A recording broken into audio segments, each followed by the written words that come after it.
Hello my dear student. तो कैसे हैं आप लोग? उम्मीद करता हूं अच्छे होंगे। तो मैं हूं गणेश कसौधन और गुप्ता सर क्लासेज में आज आप लोगों के लिए लाए हैं कूलॉम के नियम से रिलेटेड कुछ टर्म्स हैं जिनका बड़ा बच्चों में कंफ्यूजन रहता है। आज उसी कंफ्यूजन को दूर करने के लिए हम एक स्पेशल टॉपिक लाए हैं जिसका नाम होगा अपसाइलेंट जीरो के एंड अपसाइलेंट, इनके बीच का रिलेशन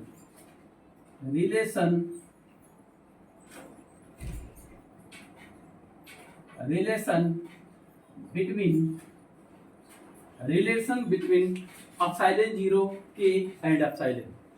आज इसकी पूरी कहानी बहुत ही सुस्पष्ट ढंग से करेंगे जिससे बच्चों में इनका कंफ्यूजन दूर हो जाए। इसका असली में मतलब क्या होता है इसको बच्चे जान ले।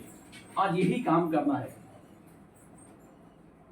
तो अगर वीडियो अच्छा लगे तो लाइक और सब्सक्राइब जरूर करेंगे और बेल आइकन को भी प्रेस कर देंगे ऑलवेज के लिए। तो बिना विलंब किए हुए हम आज अपने टॉपिक की ओर चलते हैं। किसमें? गुप्ता सर क्लासेज में। Gupta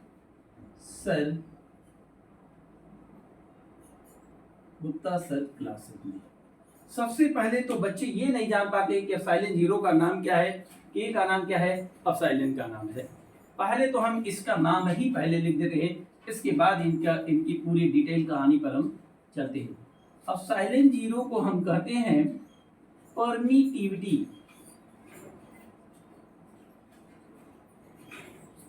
permittivity of free space.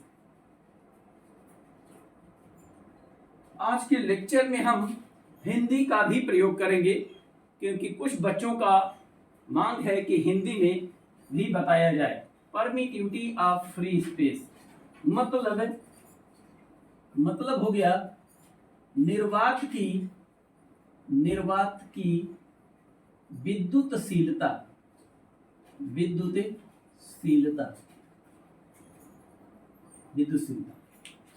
अपसाइलेंट क्या है? अपसाइलेंट जो होता है ये भी परमिटिविटी है, PER,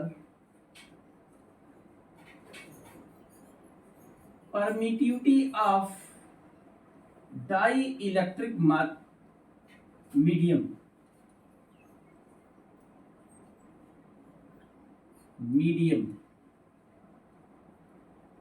मतलब परावैद्युत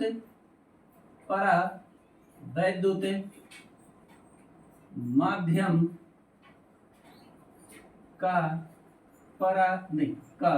की विद्युतशीलता।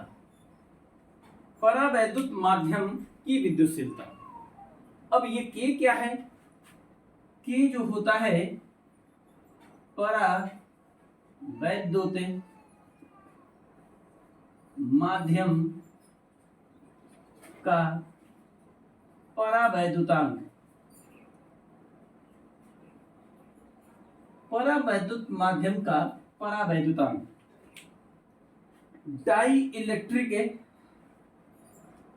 Electric constant of medium. परावैद्युत माध्यम का परावैद्युतांक।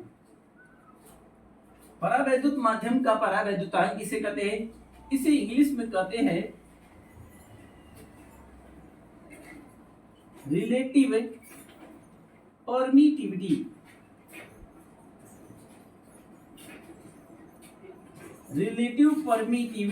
Of dielectric medium.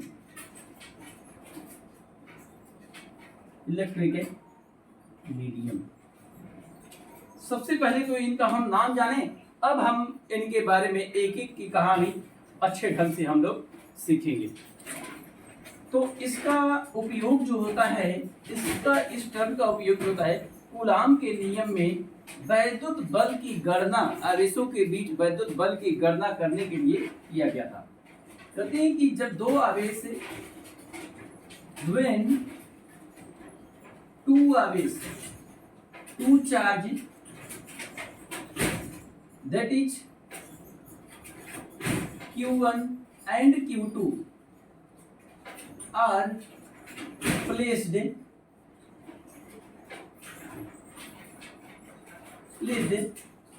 at a distance of r in free space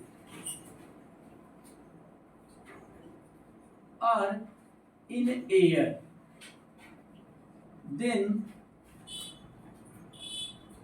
the electrostatic force between them each. हम लिखे हैं when two charges that is Q1 and Q2 are placed at a distance of r in free space or in air, then the electrostatic force between them each. ये formula होता है क्या? ये formula use किया जा चुका है पहले भी, इसके पहले वाले लेक्चर में, 4 pi epsilon 0 Q1 Q2 upon r square. Here epsilon 0 is known as permittivity of free space या निर्वात की विद्युतशीलता, अच्छा, ये एप्सिलॉन 0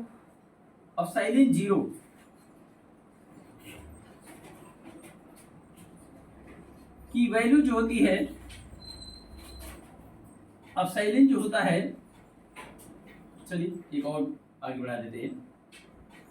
इफ यदि ये दोनों चार्ज एयर अथवा स्पेस में ना हो करके, वैक्यूम में ना हो करके किसी मीडियम में रख दिए जाए, तो यहाँ पर force in medium equal to 1/4 pi epsilon 0 और यहाँ के का प्रयोग करते हैं Q1 Q2 upon r square. ये कब ये है, ये फोर्स कब है? जब दोनों आवेश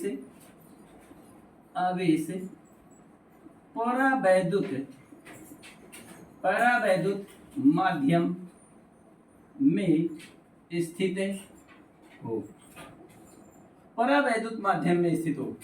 when both charges are placed in dielectric medium,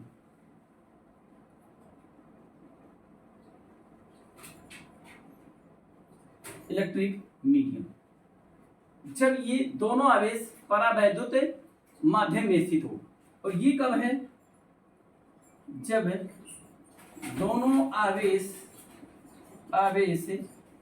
निर्वात में स्थित हो,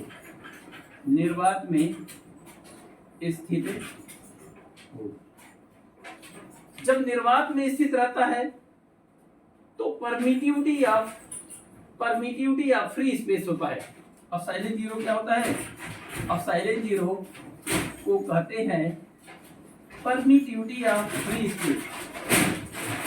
और जब ये परावैद्युत माध्यम में स्थित रहता है, तब इसके जगह पर क्या होता है? Fm equal to 1/4 pi epsilon Q1 Q2 upon r square होता है।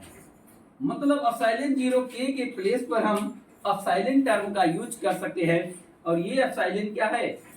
Epsilon 0 permittivity of free space and epsilon क्या है? Permittivity of dielectric medium.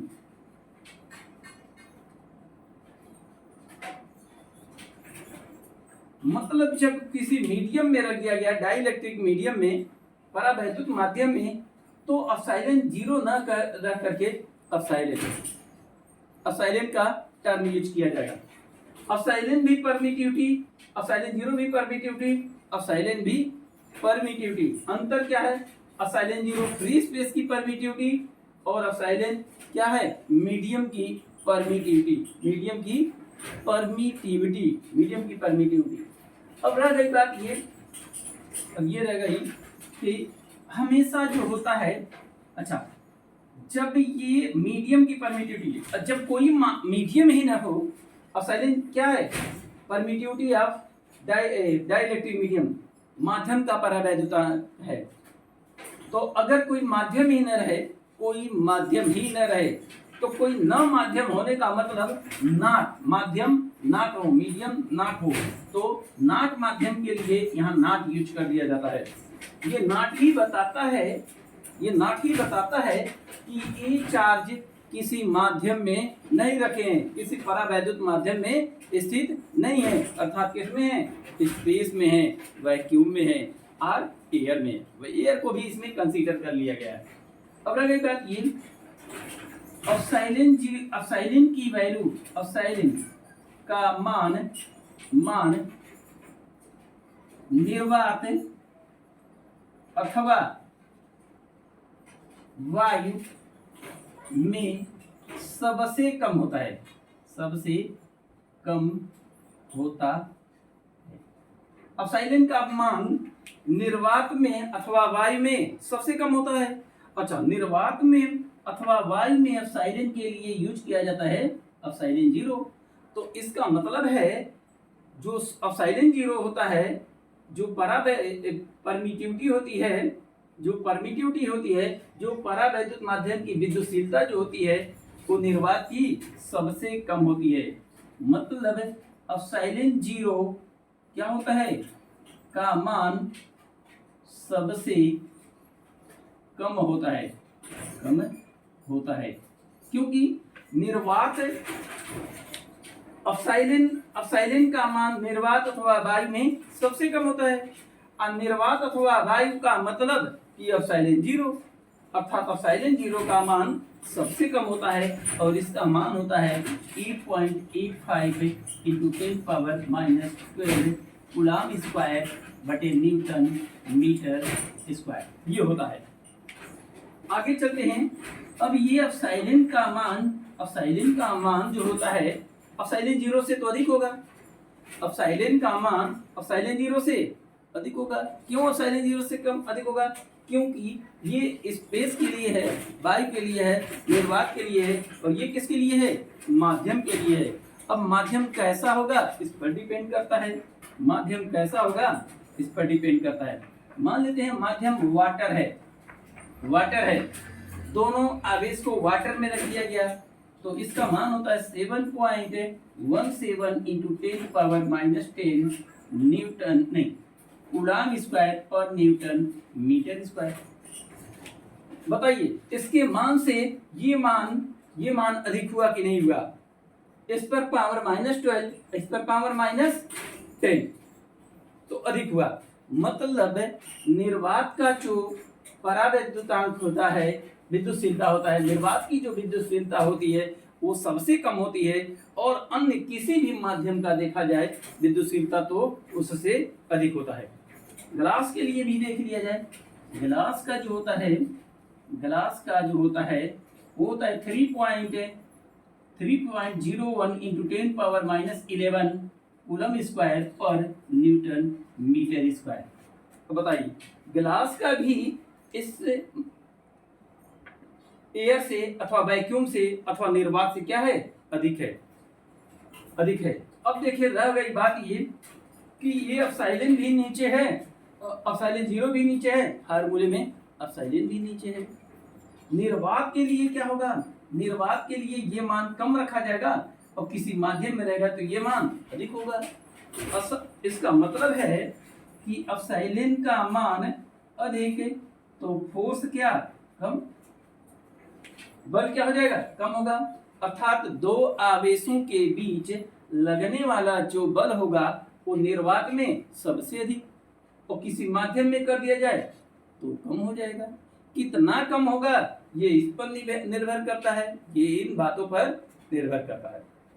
अच्छा, एक बात और जान लें, ये एप्सिलॉन 0 के जगह पर हम एप्सिलॉन का प्रयोग किए हैं, तो इनके बीच संबंध देख लिया जाए।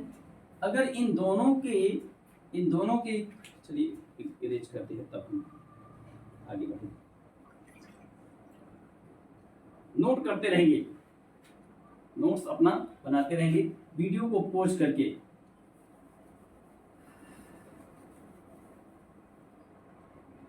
अभी एक बार फिर से इसको रिवाइज करेंगे। मतलब इसका जो कंफ्यूजन है, इस कंफ्यूजन को दूर करना ही मेरा उद्देश्य है। दूर करेंगे कंफ्यूजन को।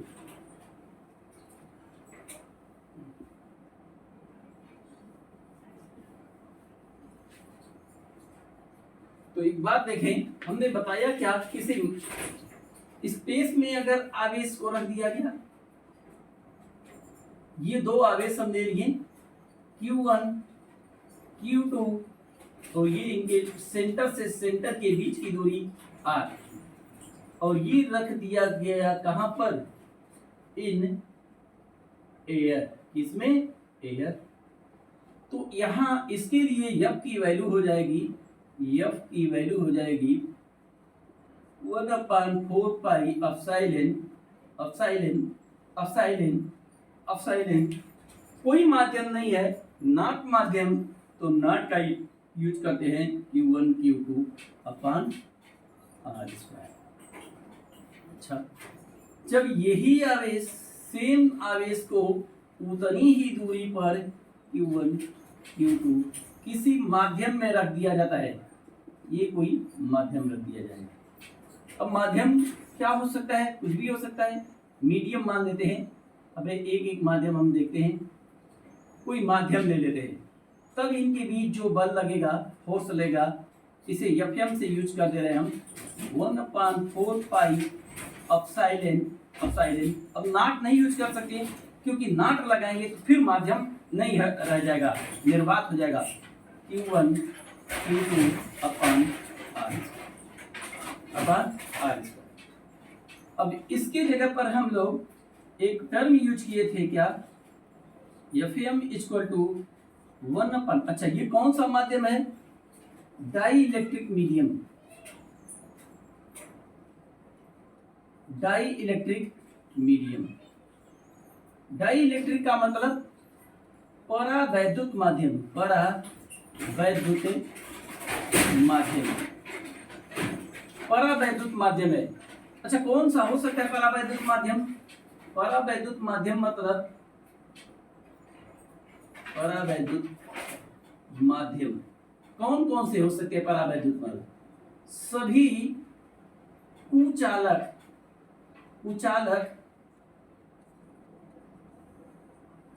माध्यम, सभी कुचालक माध्यम क्या होते हैं, परावैद्युत माध्यम होते हैं।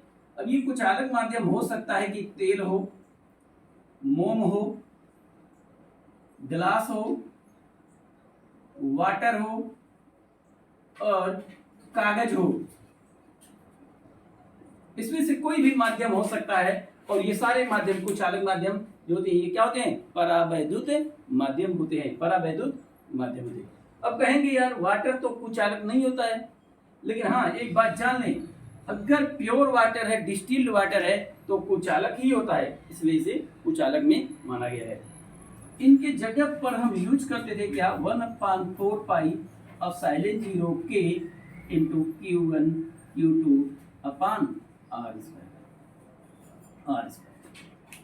किस कब यह, जब ये परावैद्युत माध्यम में रखा गया है, तब परावैद्युत माध्यम में रखा गया है तब। एप्सिलॉन 0 क्या है, निर्वात की विद्युतशीलता। K क्या है, K देखिए, K है परावैद्युत माध्यम का परावैद्युतांक। परावैद्युत माध्यम का परावैद्युतांक कहते हैं इसे, रिलेट। अब देखें, अगर इसको इक्वेशन फर्स्ट मान लें, इसे इक्वेशन सेकेंड मान लें, तो दोनों इक्वेशन को डिवाइड अगर हम कर ही दें तो देखिए क्या मिलता है, F/Fm इक्वल टू मिलता है। सबसे पहले डिवाइड ना करें, पहले इनको थर्ड मान लें और इसे सेकेंड मान लें। तो सेकेंड और थर्ड का तुलना करने पर, सेकेंड एंड थर्ड का कंपैरिजन करते हैं, तो मिलता क्या, एप्सिलॉन 0 के इक्वल टू क्या मिलता है? एप्सिलॉन मिलता है। एप्सिलॉन 0 के इक्वल टू एप्सिलॉन मिलता है और के इक्वल टू हो जाएगा एप्सिलॉन अपान एप्सिलॉन 0, एप्सिलॉन अपान एप्सिलॉन 0। अब एप्सिलॉन क्या है? परावैद्युत माध्यम की विद्युतशीलता और एप्सिलॉन 0 क्या है? निर्वात की विद्युतशीलता, निर्वात की विद्युतशीलता। और के क्या है? के बताता है, के बता रहा है कि के क्या है? परावैद्युत माध्यम का परावैद्युतांक, परावैद्युत माध्यम का परावैद्युतांक। मतलब ये के बताता है कि जिस माध्यम में रखा गया आवेश, जिस परावैद्युत माध्यम में रखा गया है आवेश, उसकी विद्युतशीलता निर्वात की विद्युतशीलता से कितने गुना अधिक है। देखिए, मान लेते हैं ये वाटर में रखा गया है, वाटर में रखा गया है, तो वाटर की विद्युतशीलता जो होगी, वाटर का परावैद्युतांक होगा, वाटर परावैद्युत माध्यम में रखा गया, तो वाटर का परावैद्युतांक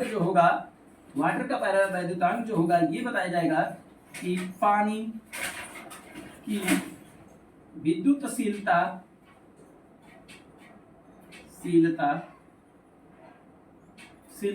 निर्वात की विद्युतशीलता से कितनी गुना अधिक है, कितनी गुना अधिक है। किसी भी माध्यम का परावैद्युतांक का मतलब ये कि उस माध्यम की विद्युतशीलता निर्वात की विद्युतशीलता से कितना गुना अधिक है, क्योंकि ये बता रहा है रिलेशन, ये रिलेशन यही बता रहा है कि इस माध्यम का विद्युतशीलता निर्वात की विद्युतशीलता से कितना गुना अधिक है, वही होता है परावैद्युतांक, वही होता है परावैद्युतांक। तो हम क्या करते हैं, अब एक बात देख लेते हैं कि जब के का मान बढ़ेगा, तो फोर्स क्या होगा? घटेगा। के का मान बढ़ना मतलब फोर्स का मान घट जाना।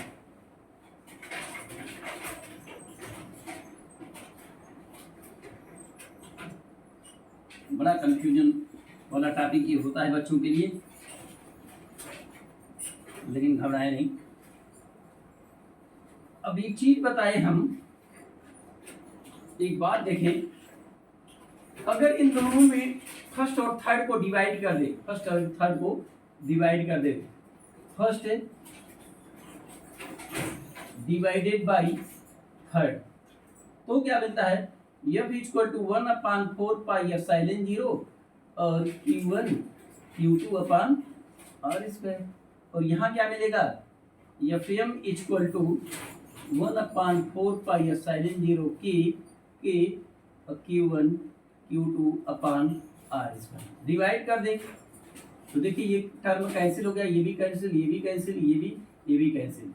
तो F upon Fm equal to बचा कि बच गया, ये ऊपर चला गया, अब देखें Fm इक्वल टू इंटू के इक्वल टू F, तो Fm इक्वल टू क्या हो जाएगा? F अपान के, और के क्या है? माध्यम का परावैद्युतांक।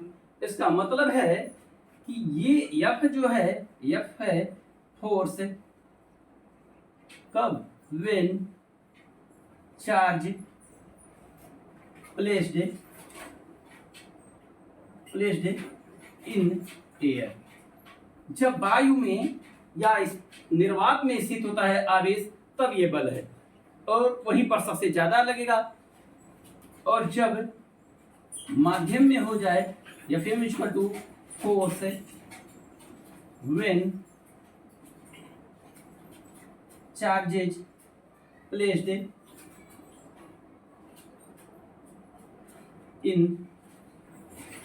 एनी मीडियम, जब ये मीडियम में स्थित होता है तब।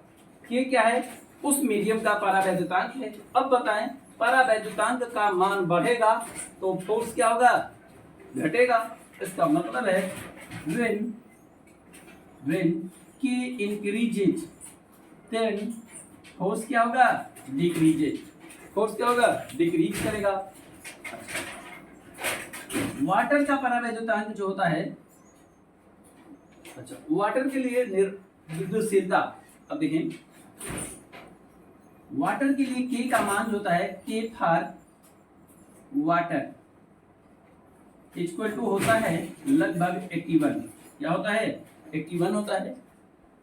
तो इसका मतलब है कि अगर ये मीडियम क्या कर दिया जाए, वाटर कर दिया जाए, तो F वाटर इक्वल टू हो जाएगा F एयर अपॉन 81। जो बल मिल रहा था एयर में उसका 81 टाइम क्या हो जाएगा, घट जाएगा। अब 81 कहाँ से आया है इसको भी जान लें थोड़ा हम लोग। K इक्वल टू हम लोग जाने हैं कि epsilon upon epsilon 0। Epsilon water, यहाँ तो वाटर के लिए एप्सिलॉन का मान हम लोग लिखे हैं 7.17 इंटू 10 पावर माइनस 10, और इसका मान लिखे हैं 8.85 इंटू 10 पावर माइनस 12। ये ऊपर चला जाएगा तो काटेंगे 7.17 इंटू 10 पावर 2 बचेगा, और यहाँ 8.85 बचेगा। इसे फिर से देख लें, 717 अपॉन 8.85 मिलेगा। अब इसे काटेंगे तो लगभग 81 आ जाएगा। कितना आ जाएगा, 81। तो ये माध्यम का परावैद्युतांक, वाटर का परावैद्युतांक क्या होता है, 81 होता है। लेकिन वाटर की वैद्युतशीलता क्या होती है, परमिटिविटी क्या होती है, ये इतना होता है। इस तरह से हम रिलेशन जानेंगे और इसको आगे बढ़ेंगे। आगे चलिए हम अब ये बताएंगे, अब नेक्स्ट टॉपिक की तरफ चलते हैं। एप्सिलॉन 0 का मात्रक, मान और उसका डायमेंशनल फार्मूला देखेंगे। ये नोट कर लेंगे वीडियो को पॉज करके।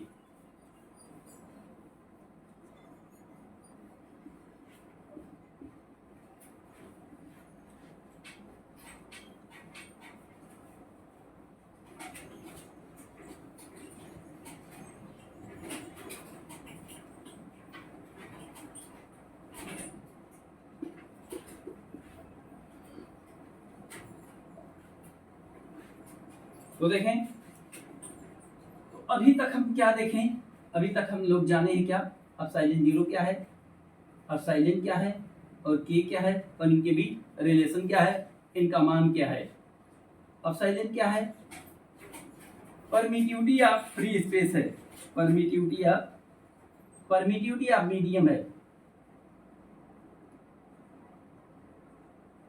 परमिटिविटी ऑफ मीडियम मतलब माध्यम, परावैद्युत माध्यम डाइलेक्ट्रिक मीडियम होता है। परावैद्युत माध्यम की विद्युतशीलता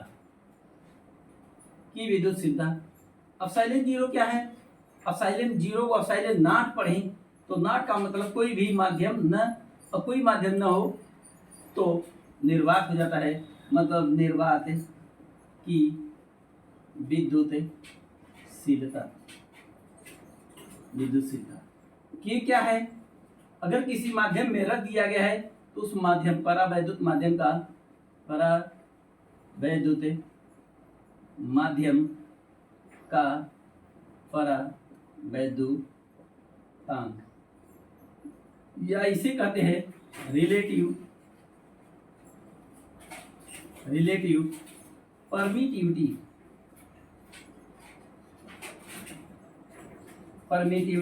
ऑफ डाइलेक्ट्रिक मीडियम मतलब K equal to epsilon upon epsilon 0। ये डाइलेक्ट्रिक मीडियम की परमिटिविटी और ये फ्री स्पेस की परमिटिविटी दोनों का रिलेटिव टर्म जो होता है ये होता है।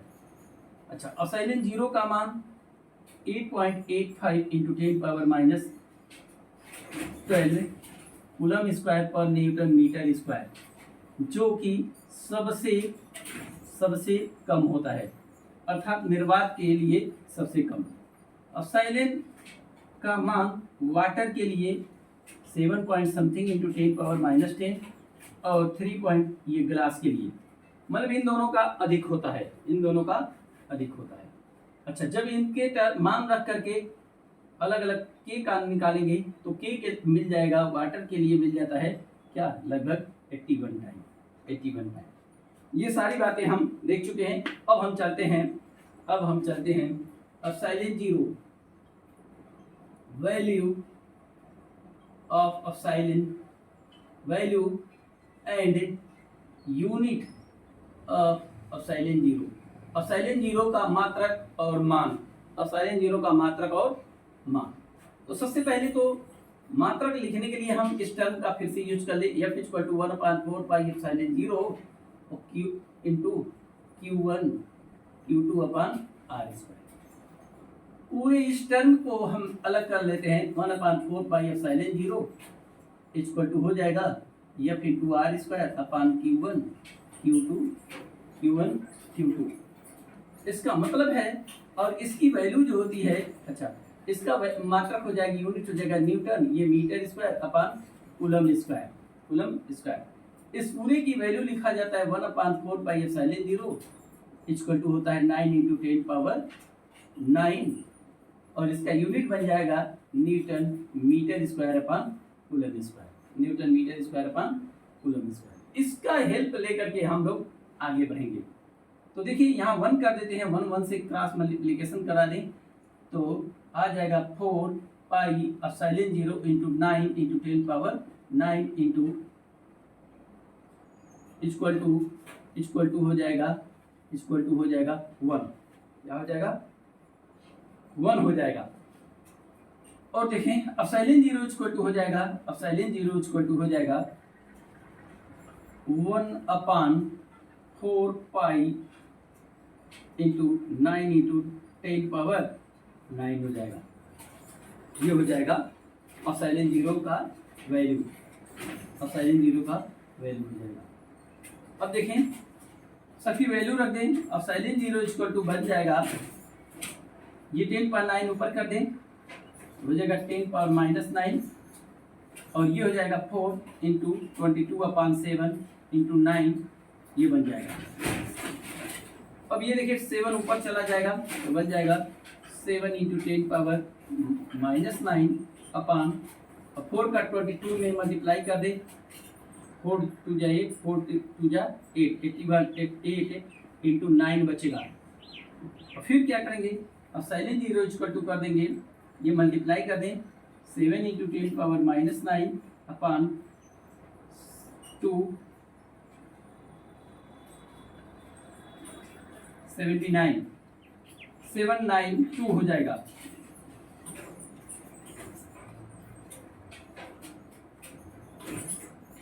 हाँ ये हो जाएगा। अब एक काम करते हैं, इसको डिवाइड कर लेते हैं। तो डिवाइड करेंगे तो हमें यहाँ पर देख लें 7 डिवाइडेड बाई 792। एक काम करते हैं, यहाँ पॉइंट लगाते हैं और यहाँ एक जीरो बढ़ जाता है। फिर क्या करते हैं, एक और जीरो बढ़ाते हैं, यहाँ एक जीरो बढ़ जाता है, एक और जीरो बढ़ाएंगे, यहाँ एक और जीरो बढ़ जाएगा। अब इसे डिवाइड कर देंगे, लगभग 1 टाइम जाएगा।